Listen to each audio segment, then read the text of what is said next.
I'm going to call upon Asmara Maturio to please come here and let's initiate this journey of Seerat-un-Nabi course.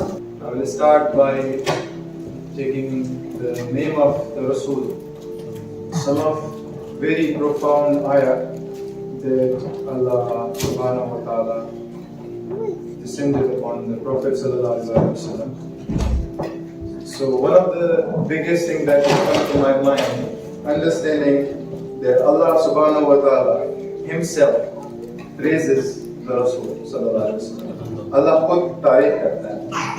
Allah कहते हैं कि आप मेरे महबूब हैं. इन्ना अल्लाह व मलाइकतहु युसल्लूना अला नबी या अय्युहल्लज़ीना आमनू सल्लु अलैहि वसल्लिमू Taslima. This is Quran. Right? Another verse that is very close to me. وَمَا أَرْسَلْنَاكَ إِلَّا رَحْمَةً لِلْعَالَمِينَ. So, Huzur sallallahu alaihi wasallam.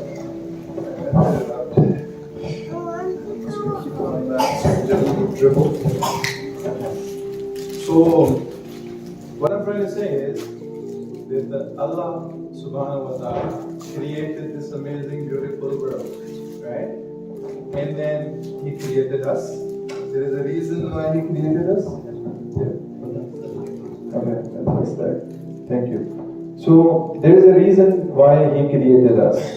Like most of you would have heard this in a lot of taqreer, in a lot of different speeches from a lot of different ulama karam, that Allah created us to worship Him, right? But He already had malaika. Why did He need us? Can we pray Him better than the malaika?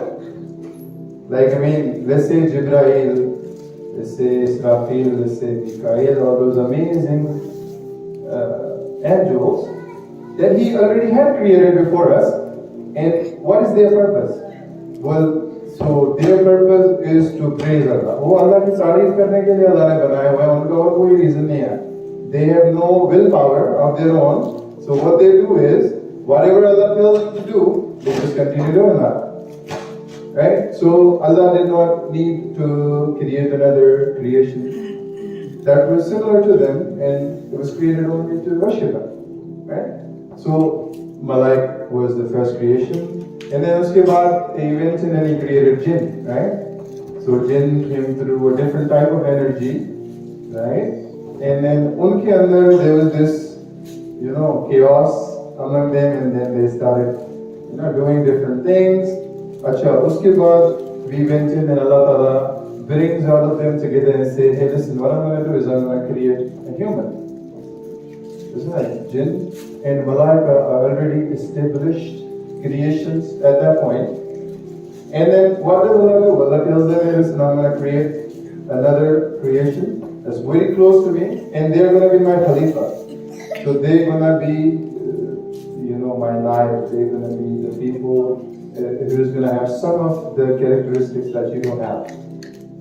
And so they're going to be different. So what does He do is, He tells them there is this human coming, and now suddenly these malaika and these jinn are like having arguments. They're talking to each other. And what they're saying is like, Ye Allah kya kar raha hai? Ye Allah Ta'ala jinn bana diye, malaika bana diye hai.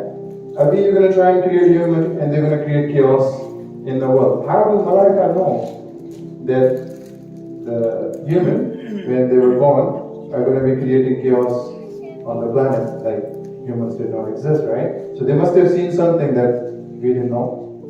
Right? So they have these conversations between themselves. So I'm going to try and take you into a different realm, right? So like Ali Bhai said, I'm a very average human who's interested in business and a lot of other things. Along with that, Islam as well, right? So I've studied a lot of Islam. And what I'm trying to understand is, why is Allah creating us? What does He need from us that malaika cannot do, right? And then why He's shaping all of our minds the way He's shaping. He's wanting us to get up in the morning, go earn the living, right? He has so many treasures. He could have just given us the money that we needed. We didn't need to do work. Like we didn't need to go find. We didn't need to go hunt. Right? He could have just given us everything. And then what would have happened? Like he says, I am the creator of everything. All I do is say kun, and wo ho jati hai. That thing happens. Right? So Adam is now created, and Allah is telling the Malaika and the Jinn that He's going to be superior to you because He's going to be Ashraful Makhlukat. You know how many creations are there in this world? Apart from human and the Jinn and the Malaika and the animals and everything else. Do you know? Take a guess. कितने roughly creations होंगी इस दुनिया में? How many type of different creations, especially live on this planet? Do you know? Take a guess.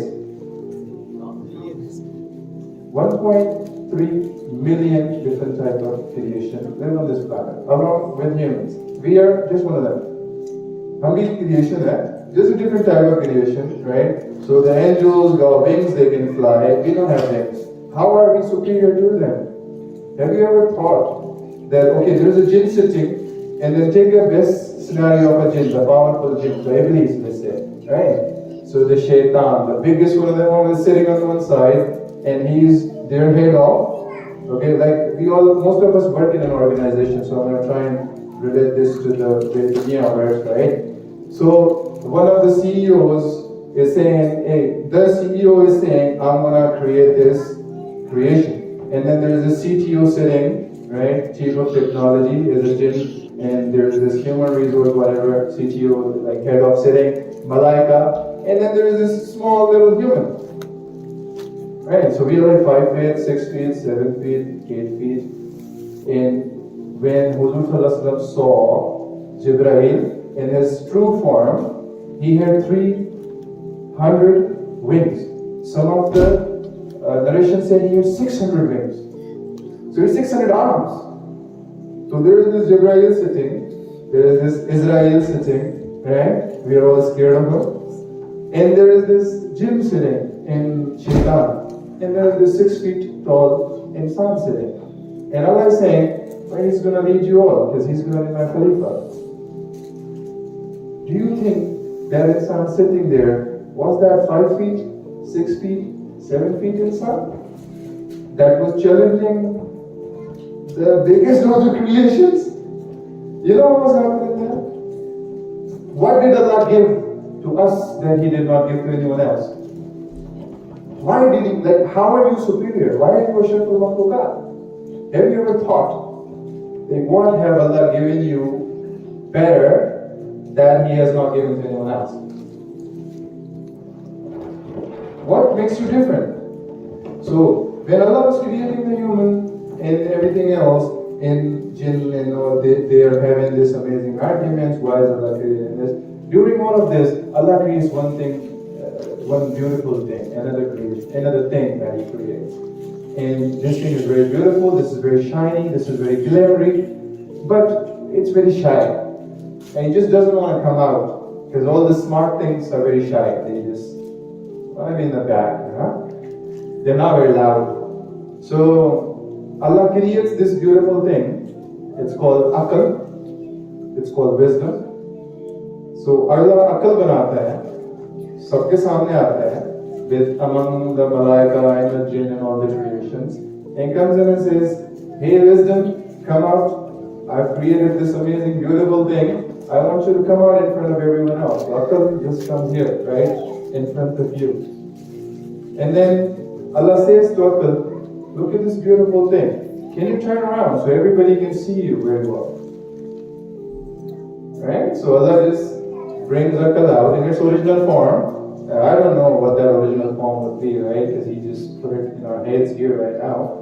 But what would that original form be? I'm looking forward to go see that in the future, right? What would that original form of the human be as well? So when you go to Jannah, do you think we're going to be all of this? We're not going to be this. We're going to have our original bodies, the heavenly bodies. Because we were sent to this prison, right, to show Allah that we have not forgotten what He asked us, which was, Alastu bi Rabbikum. Do you know who's your creator? So there were a lot of questions happening. But I'm going to bring you back to the aql, because I want you to use more of that, especially the young ones, right? So Allah brings this aql in front of everyone and He says, this is a beautiful creation. Who wants it? And then everybody else is quiet, yet the insan being insan goes, Allah, can I take that? Allah, I want that. So Allah gives him the aql. And he says, if I want to reward somebody, I'm going to reward it because of you. If I want to take something from somebody, I'm going to take it because of you. So you are going to be the sole reason why I will give something to someone and I'll take something from someone. Right? So this is the creation of the human I'm talking about. I'm going to narrow it down very, very quickly.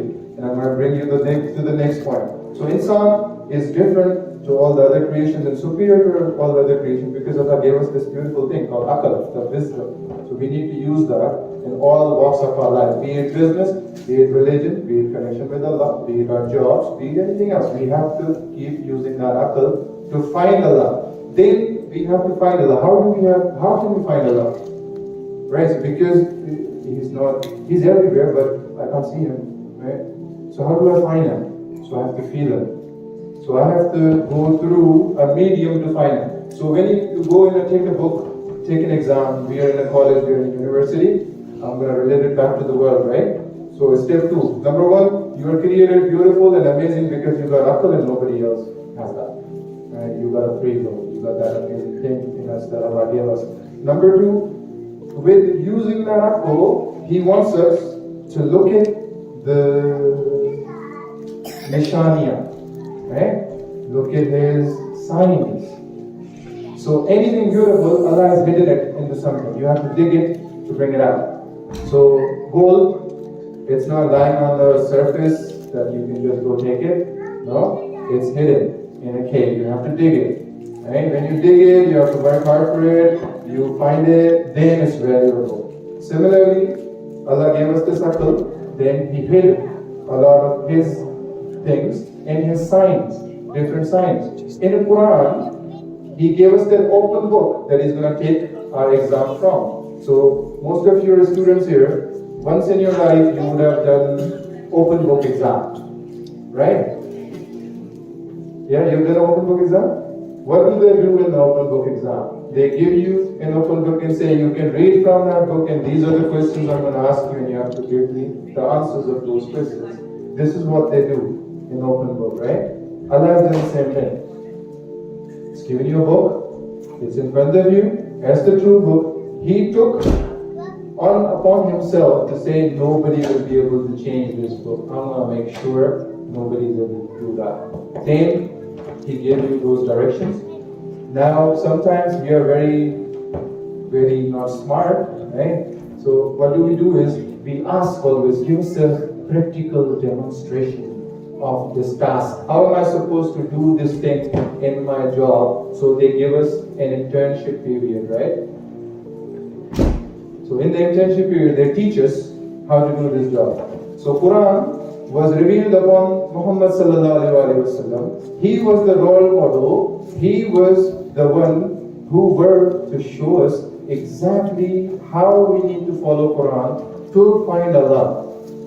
So there is an open book. There is a personality who we can see, who we can reflect upon. Their life of the Prophet is so amazingly preserved that we can read it today and we can know exactly who he was, like what he was doing, what he did when he was young, what he did when he was, not happy, when people taunted him, what did he do, when he was in trouble, what did he do. So anyway, bringing you back to the analogy. So we are going for an interview.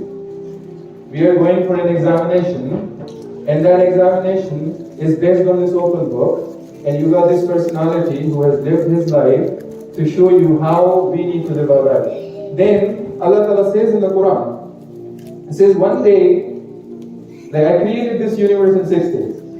Right, Allah says twice, in 2 places in the Quran, I created this universe in 6 days.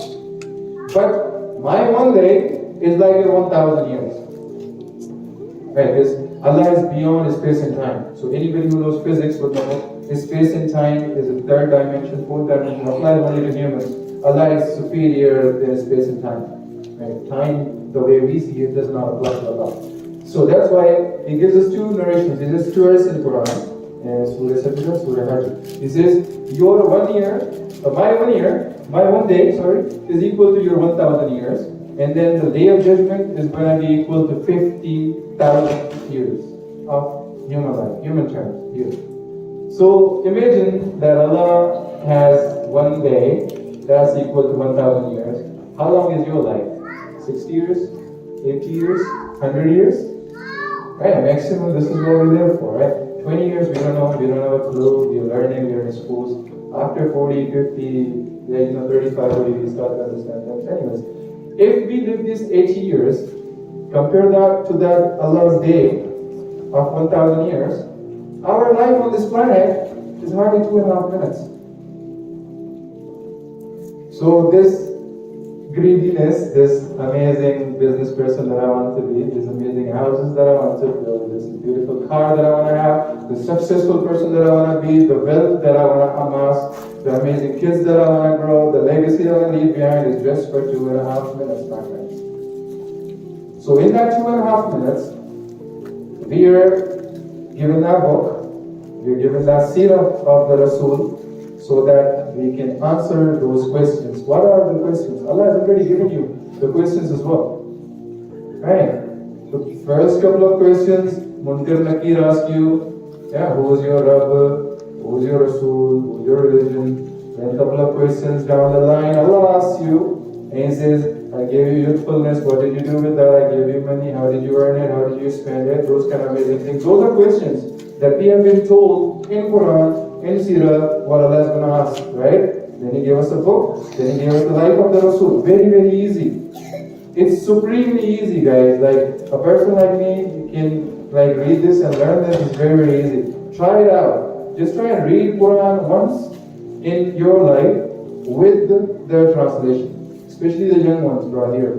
Anybody who's 25 under, a piece of advice, take it from me and then drink it. It's just going to take you hardly 20 days, 25 days to finish this off. Read the Quran with the translation once in your life.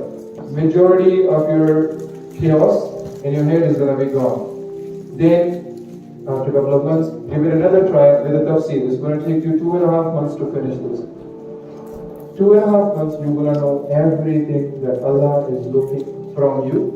And then, if Allah gives you an opportunity, read the life of the Rasul, and everything will come together. The movie is complete. The movie that Allah wants us to see is Shahada. Ashhadu an la ilaha illallah. There is no Allah except the Allah. There is nobody to worship except Allah. And then Prophet is a guiding force who gave us this message.